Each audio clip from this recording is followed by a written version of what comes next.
Hello everyone and welcome to an aspirant's journey. So आज के इस वीडियो में हम बात करेंगे how to do PYQ analysis. तो हमें पीवाईक्यू एनालिसिस करना कैसे है। तो मेरे अकॉर्डिंग जो मैं कर रहा हूँ, I am going to prepare for prelims 2026। मैंने स्टार्ट की है प्रेप, और मैं कैसे कर रहा हूँ, मैं अपना मेथड बताने वाला हूँ कि पीवाईक्यू को कैसे एनालाइज करना चाहिए, किस मेथड से हम पीवाईक्यू को अच्छे से एनालाइज कर सकते हैं, होलिस्टिकली एनालाइज कर सकते हैं। तो सबसे पहले मेरे अकॉर्डिंग जो एनालिसिस होनी चाहिए वो 3 टियर एनालिसिस होनी चाहिए। पीवाईक्यू को अगर पूरे अच्छे तरीके से हमें समझना है कि क्या क्वेश्चन पूछ रहा है यूपीएससी, कैसे उसके पैटर्न शिफ्ट हुए, कैसे ट्रेंड्स चेंज हो रहे हैं और क्या पहले पूछ चुका है, तो उसके लिए हमें 3 टियर एनालिसिस करना चाहिए। ये मेरे अकॉर्डिंग है, मुझे ऐसा लगता है कि हमें 3 वे में 3 टाइप का एनालिसिस करनी चाहिए। अब ये 3 टियर एनालिसिस क्या है और इसे कैसे करना है, ये मैं एक्सप्लेन करता हूँ कि मैं कैसे कर रहा हूँ ये 3 टियर एनालिसिस और क्यों कर रहा हूँ, क्या इसके फ़ायदे हैं और ऐसे ऐसे करने से क्या डिफरेंट हो रहा है। सबसे पहले तो 3 टियर पीवाईक्यू एनालिसिस क्या है। तो सबसे पहले हम टियर 1 में क्या करते हैं कि हम पहले लेंगे 15+ ईयर्स के पीवाईक्यूज़। मीन्स 15 लो, 20 लो, 25 लो, कितने भी ईयर्स के पीवाईक्यूज़ ले लो, वो एनालाइज करने वाले हैं। उसके बाद टियर 2 में हमारा क्या होगा कि हम लास्ट 10 ईयर्स के पीवाईक्यूज़ पे फोकस करेंगे। एंड टियर 3 में क्या होने वाला है कि लास्ट 5 ईयर्स के पीवाईक्यूज़ पे फोकस करने वाले हैं। अब नेक्स्ट जो आता है कि वो टियर 1 में एक्चुअली करना क्या है। तो सबसे पहले टियर 1 करना कब है, तो अगर टियर 1 की बात करें तो इसकी एनालिसिस स्टार्ट करनी है हमें अपनी प्रीलिम्स की प्रिपरेशन स्टार्ट करने से पहले। तो मान लो कि प्रीलिम्स 2026 का प्रिपरेशन मैं स्टार्ट कर रहा हूँ, तो सबसे पहले मैं क्या करूँगा कि सबसे पहले मैं पीवाईक्यूज़ पे जाऊँगा, पीवाईक्यूज़ को देखूँगा। अब मेरे पे डिपेंड करता है कि 15 साल के पीवाईक्यू को लेकर चलना है या फिर 20 ईयर्स के या 25 ईयर्स के या फिर कितने भी, it depends upon the individual. लेकिन 15 साल से कम के कोई भी पीवाईक्यू को नहीं लेना है, क्योंकि एटलीस्ट तो 15 साल के पीवाईक्यूज़ को हमें एनालाइज करना ही होता है। उसके बाद क्या करना है कि मान लो मैंने लास्ट 15 ईयर्स के पीवाईक्यूज़ को लिया।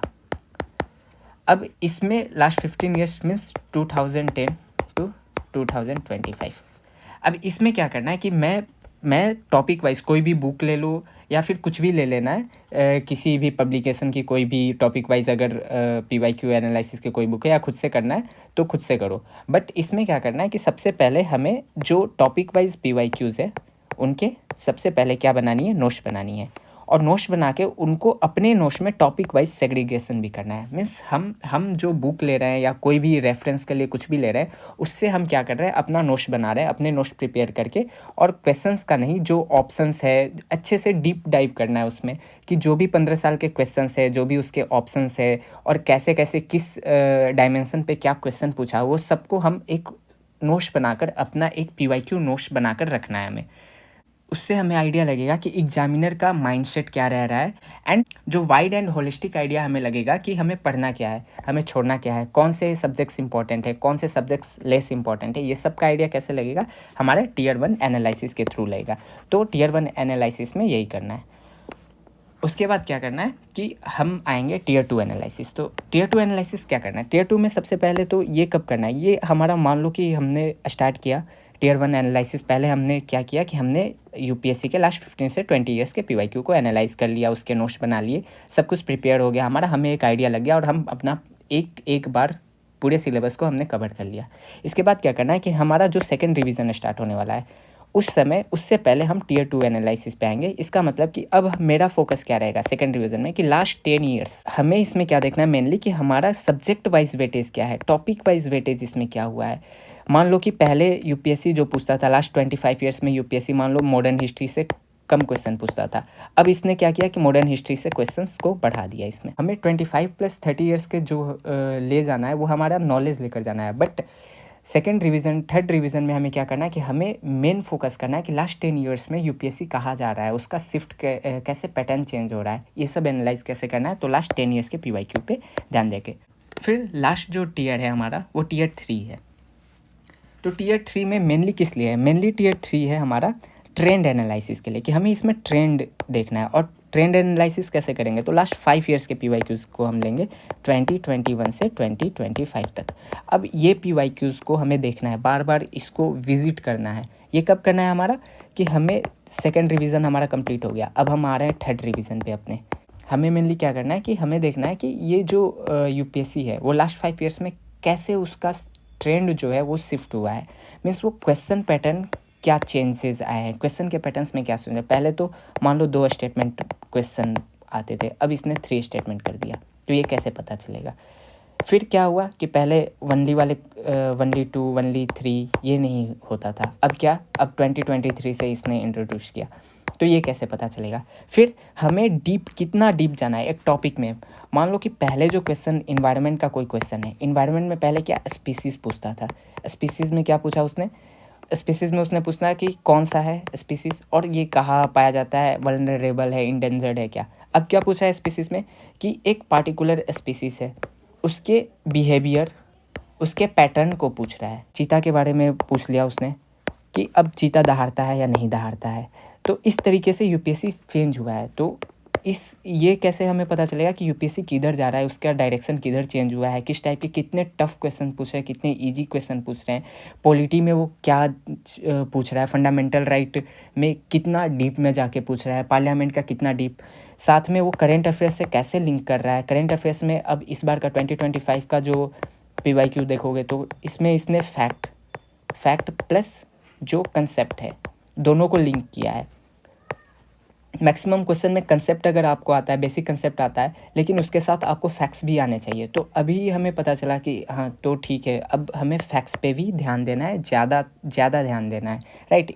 एलिमिनेट नहीं कर सकते फैक्ट्स को, कि फैक्ट्स अगर पता रहेगा तभी हम उस ऑप्शंस को एलिमिनेट करेंगे। और स्पोर्ट्स से क्वेश्चन इसने बढ़ा दिए, डिजिटल इंडिया हो रहा है तो इसमें डिजिटलाइजेशन से क्वेश्चंस इंक्रीज़ किए। तो ऐसे पैटर्न चेंज हो रहा है, क्वेश्चन पैटर्न में चेंज हो रहा है, कितना डीप जाना है हमें। और ऑप्शन सेटिंग्स हमें समझना है कि ऑप्शन कैसे सेट हो रहा है। पहले था कि एक्सट्रीम वर्ड गलत होते थे, लेकिन अब क्या हो रहा है, अब वनली वाले भी ऑप्शन कुछ सही हो रहे हैं, UPSC सही करा रहा है उन्हें। फिर पहले ऑल वाले ऑप्शंस को सही करना था साइंस एंड टेक में, लेकिन अब क्या हो रहा है कि साइंस एंड टेक में ही ऑल वाले ऑप्शंस कुछ गलत भी हो रहे हैं। ऑल नहीं हो रहा, 1ली 2 1ली 3 1ली 4 ऐसे, बट ऑल वाले गलत हो जा रहे हैं। तो ऐसे अब UPSC भी इवॉल्व कर रहा है। तो टियर 3 में मेनली हमें इवोल्यूशन देखना है कि UPSC कैसे इवॉल्व कर रहा है। फिर चेंजिंग वोकेबलरी, जैसा मैंने बोला कि only facts, only and all, ये सब क्वेश्चन भी, एक्सट्रीम वर्ड्स वाले क्वेश्चन और स्टेटमेंट भी सही हो रहे हैं। UPSC जानबूझकर वैसे स्टेटमेंट्स डाल रहा है जिसमें एक्सट्रीम वर्ड हो। तो अगर टोटल को समराइज़ मैं करूँ तो सबसे पहले हमें क्या पता चला, टियर 1 में हमें क्या पता चलता है कि टियर 1 में हमें नॉलेज मिलता है, ठीक, वाइड कवरेज मिलता है। फिर UPSC माइंडसेट का पता चलता है, ठीक। तो ये हमारे पास नोट्स वगैरह सब कुछ हो गया। टियर 2 में हमने क्या किया कि हमने लास्ट 10 ईयर्स के PYQs को देखा और हमने समझा कि कैसे पैटर्न शिफ्ट हुआ। हमने टॉपिक वाइज समझा कि किस टॉपिक पे ज़्यादा फोकस करना है, किस सब्जेक्ट पे ज़्यादा फोकस करना है, हमें मॉडर्न हिस्ट्री को कितना इंपॉर्टेंस देना है, मॉडर्न हिस्ट्री में जो गांधीयन एरा है उसको कितना इंपॉर्टेंस देना है। ये कैसे पता चलेगा, ये हम लास्ट 10 ईयर्स को ही लेकर पता कर सकते हैं। ऐसा नहीं कि लास्ट 35 ईयर्स, अगर लास्ट 35 ईयर्स को देखते हैं तो ऐसा ज़रूरी नहीं है कि ये जो लास्ट 35 ईयर्स का एनालिसिस है वो हमें हेल्प करेगा अभी वाले जो 2026 में आने वाला है। लास्ट 10 ईयर में हमें पता चलेगा कि हाँ मॉडर्न इंडिया से क्वेश्चन तो पूछ रहा है, मॉडर्न इंडिया में गांधी से ज़्यादा क्वेश्चन पूछा है। जबकि 35 साल में लेंगे तो गांधी से भी पूछा होगा उसने, रिफॉर्म से भी पूछा होगा, एंशियंट से भी पूछा होगा। तो ये न्यूट्रल हो जाएंगे सारे क्वेश्चन, कि लगेगा कि हाँ सबसे ही तो पूछ रहा है। बट अगर सिर्फ लास्ट 10 ईयर्स का लेते हैं तो हमें पता लगेगा कि एक्चुअल में इसने शिफ्ट कैसे किया है, किधर ज़्यादा इंपॉर्टेंस दिया है, किधर कम इंपॉर्टेंस दे रहा है। फिर टियर 3 जो होगा वो हमारा लास्ट एनालिसिस होगा। इधर हमें क्या मिलेगा, इधर ट्रेंड मिलेगा।